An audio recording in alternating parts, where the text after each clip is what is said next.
Sunday sees scheduled presidential elections in Guatemala. They are expected to go ahead despite the political upheavals of the last few days and calls for them to be postponed.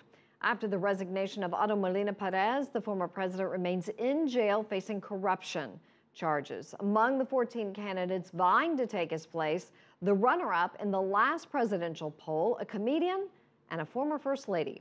CCTV's Franc Contreras is joining us from Guatemalan capital. Frank, what's the atmosphere like there a day before this vote is scheduled to take place? Well, Susan, there have been a few sporadic protests here in the Guatemalan capital, but overall, as you can see behind me here, things are pretty calm. And there's a law in place now prohibiting the sales of alcohol in an attempt to keep it that way as Guatemalans prepare to choose their next leader. Allegations of corruption led former Guatemalan President Otto Perez to resign. So it's no surprise that fighting government corruption is the key issue in this presidential election. These anti-corruption protesters go so far to demand the elections be postponed or canceled altogether.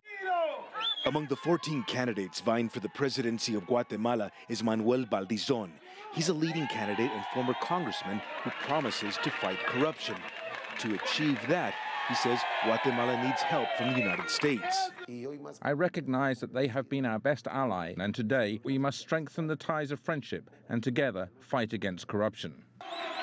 Another top candidate is the former First Lady, Sandra Torres. She's also promising to fight corruption. Among some voters, there's a perception she took money from government funds when her husband, Álvaro Colón, was president. She has not faced any charges or formal allegations.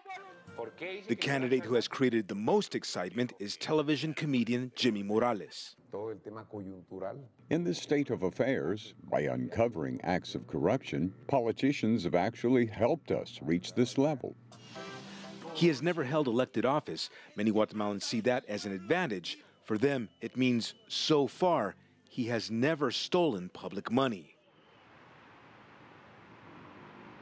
According to a poll just recently released by the newspaper La Prensa, the outsider and television comedian Jimmy Morales has a lead heading into Sunday's election here in Guatemala. Thank you very much. Back to you in the studios. Frank Contreras reporting from Guatemala. Thank you.